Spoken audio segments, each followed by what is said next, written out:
Good morning, folks. My name is Dan. I'm with the Rose Family Homestead, and it's about 10 degrees outside. I just got my coal furnace fired up to get some heat back in the house, and I thought with the cold weather it might be a good opportunity to show you guys our wood cook stove. So I'm going to get that fired up here after I go outside and feed the animals, and let you guys see how that works. I thought some of you guys might get a kick out of it.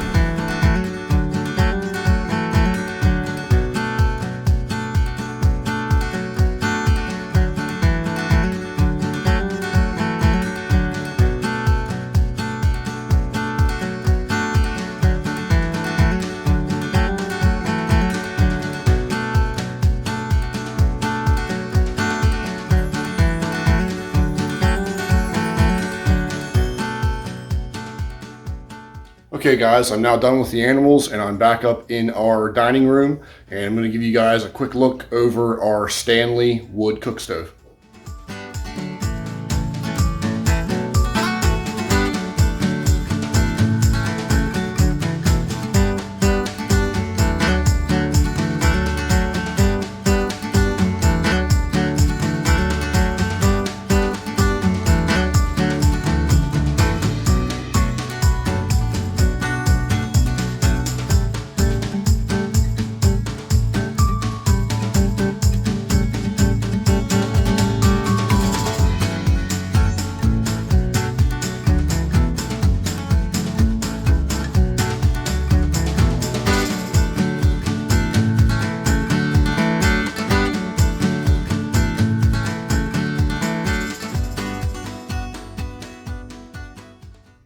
Alright, so again, this is our wood cook stove. It's made by Stanley. These were made in Waterford, Ireland, and they began making wood stoves back in the 30s. I don't know the exact date that this one here was manufactured, but in the mid-30s is when they began making their first wood cook stoves. Alright, so one question you guys might have is, why in the world would I want to buy something like this? It takes up a bunch of room. You know, what's the purpose of having something like this? And really there's several purposes for this. One, it's a great additional source of heat. Here at our home, we have 3 different heat sources. You saw my wood coal combination furnace downstairs in the beginning of the video. We also have a oil furnace as well that I really enjoy having during the spring and the fall months, whenever you don't necessarily want a fire going all the time, just whenever it's cold in the evenings. That thing kicks on and off with a thermostat. As long as the electricity's on, it does a fantastic job. Just set the temperature and forget it. The other reason for wanting one of these is from a preparedness standpoint. So as long as electricity's on, the others are great. If the power's out, and we lose power up here on the mountain quite frequently, we have very high winds up here and power goes down. This is a great additional source of heat, as well as something else to cook on in the event of a power outage. Not to mention, like I say, all the craziness we have going on in the world right now. Everybody knows things are kind of insane, and it makes sense to have, you know, some additional resources for you in case you would need them.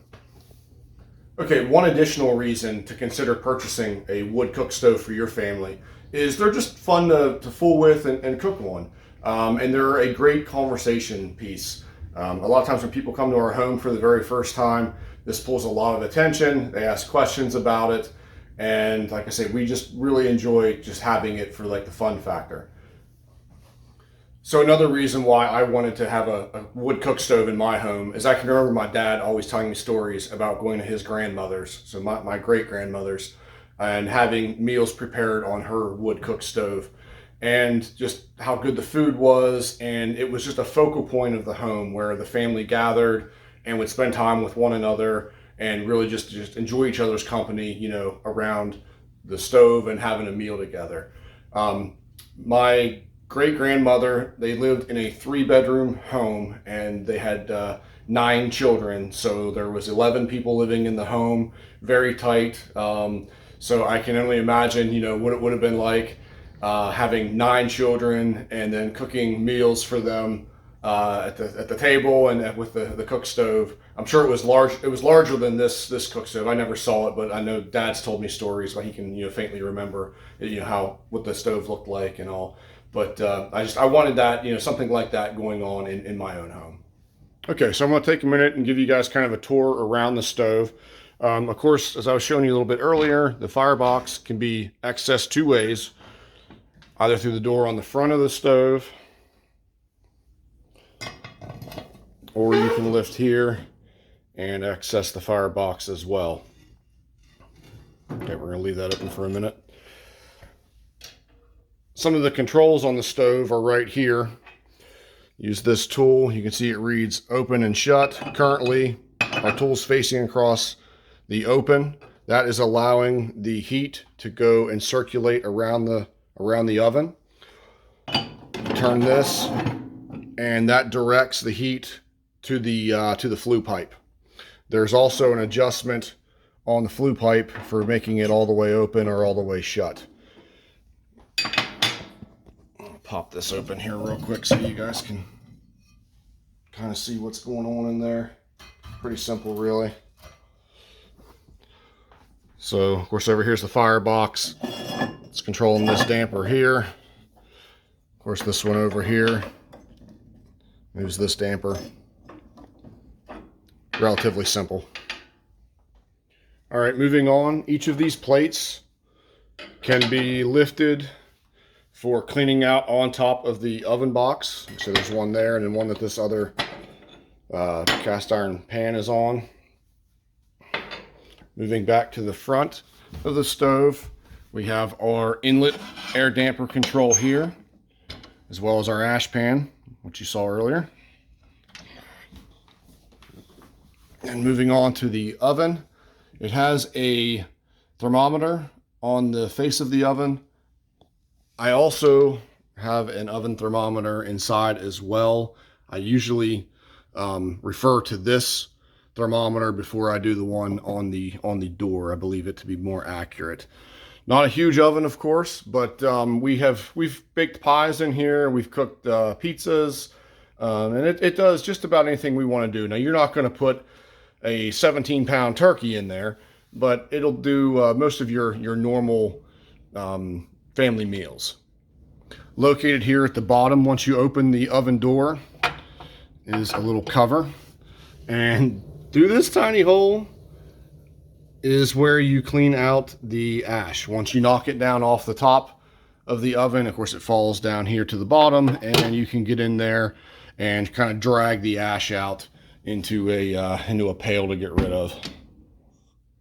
So one additional point I want to try to make here with baking in one of these, particularly with the oven side, there's a little bit of a learning curve whenever you're starting to bake inside of one of these ovens.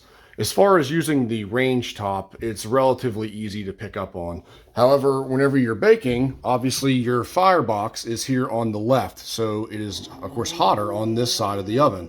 So you're going to want to check whatever it is that you're baking more frequently, and you'll have to spin it usually so that you're moving the warm side over to the cool side periodically and making sure that you're not going to burn this side of whatever dish you have inside of the oven.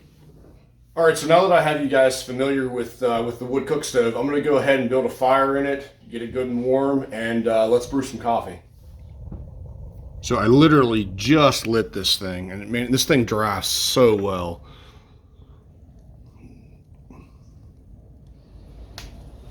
You hear that wind howling out there. These are the neatest things. That's the outside air you're hearing, not this fan. But these fans run solely off of heat, and I just thought that was the coolest thing. As the stove gets warm, it starts to spin, and I see it doesn't move a pile of air, but if it's enough to help circulate the heat throughout the home. And like I say, whenever you don't have power, it's awful handy having something to help circulate air like that. All right, so we're starting to get a little warm now. As far as maintaining your cooking surface here, really all we do is take and treat this with just a little bit of cooking oil or olive oil periodically. Just get you a little bit on there. This fan for the time being. And just give that a wipe down. Help keep things from, well, this lid particularly from rusting, and just keep things in good condition.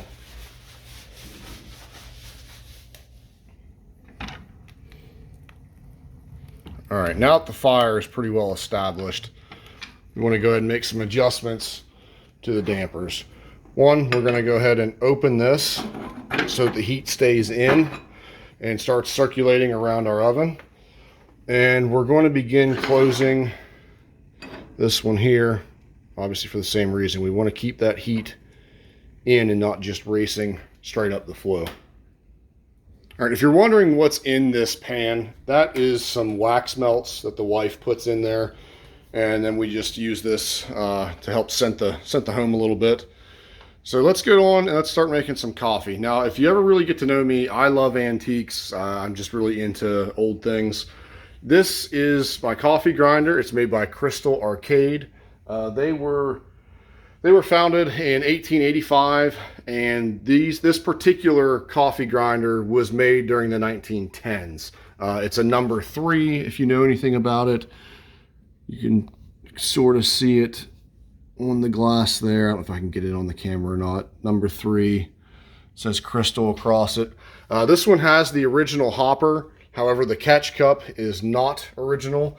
If anyone's watching that knows anything about this, you know it should have graduations on here. Like I say, it does have an original hopper. But let's go ahead and let's grind some coffee.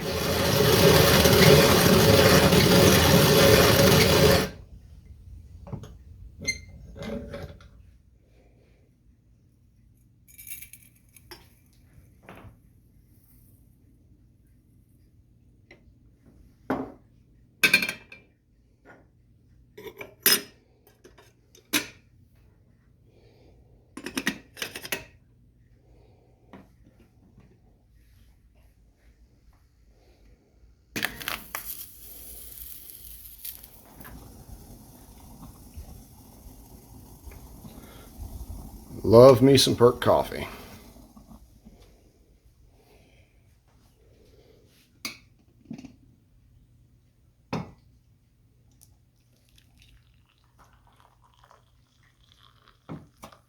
Ooh, hot. Casey loves this thing too, don't you?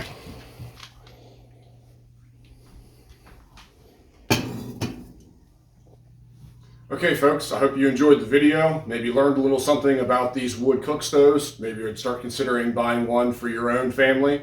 If you did and you enjoyed the video, do me a favor, hit the like button, consider subscribing to us. I'm going to be bringing out some more content in here in the near future. And I think I'm going to try to talk my wife into letting me film her. She's going to make some potato soup tonight for the family. And she's going to do it here on the cook stove. So depending how long this video is, I think it's going to go into its own video if I can talk her into it. But again, I appreciate you guys and thanks for watching.